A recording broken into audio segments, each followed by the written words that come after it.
Ada pihak yang bicara bahwa seolah-olah PDI Perjuangan belum move on dari kekalahan Pilpres 2024. Pernyataan itu muncul ketika PDI Perjuangan mengajukan gugatan di Pengadilan Tata Usaha Negara Jakarta yang menggugat keabsahan Gibran Rakabuming Raka sebagai calon wakil presiden, menggugat keabsahan pendaftaran pasangan Prabowo Gibran pada saat pendaftaran Capres-Cawapres yang diterima oleh Komisi Pemilihan Umum.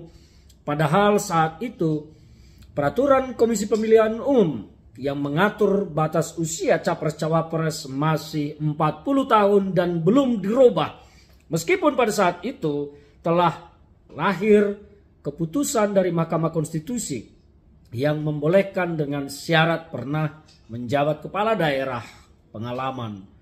Tetapi kita harus mengetahui bahwa keputusan Mahkamah Konstitusi itu bukanlah syarat tata cara calon pendaftaran dari para calon yang akan maju berlaga sebagai kontestan dalam pemilu.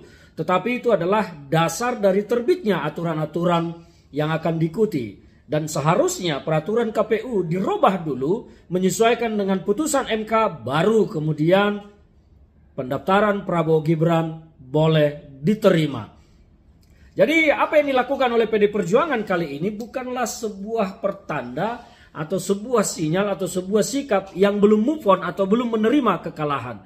PDI Perjuangan telah menyatakan menerima keputusan Mahkamah Konstitusi. Artinya itu bahwa PDI Perjuangan mengakui Pilpres telah selesai, tetapi ada bagian-bagian yang harus dijernihkan, bagian-bagian yang harus dibersihkan, dan yang kotor-kotor dalam pemilu ini, yaitu keberadaan Gibran Rakabuming Raka yang tidak memenuhi syarat Capres-Cawapres saat mendaftar ketika itu.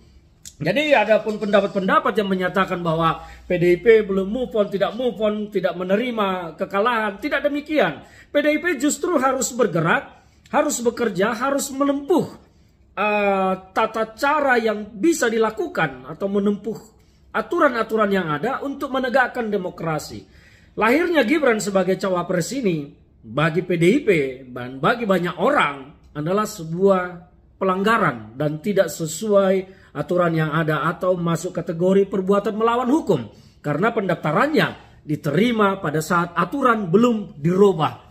Jadi PDIP harus menegakkan aturan, dan ini adalah perjuangan garis politik atau manifesto politik PDI Perjuangan yang akan selalu memperjuangkan aturan, memperjuangkan hukum. Kita lihat saja nanti seperti apa, bahwa PT UN kabarnya sudah menerima pendaftaran gugatan tersebut dan akan memprosesnya. Bisa saja ini nanti akan menjadi cikal bakal proses politik berikutnya di DPR apabila ternyata nanti PT UN mengabulkan permohonan atau gugatan dari tim hukum yang dibuat oleh PDI Perjuangan.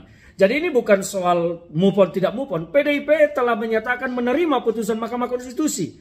Artinya kemenangan Prabowo diterima oleh PDIP, tetapi ada kotoran-kotoran yang harus dibersihkan secara hukum supaya tidak menjadi jurisprudensi ke depan atau tidak menjadi contoh ke depan yang akan ditiru oleh pemimpin-pemimpin berikutnya. Dan ini berbahaya kalau negara kita akan terus melakukan hal-hal yang sama bagi orang-orang yang ingin berkuasa memanfaatkan jabatan dan kekuasaannya.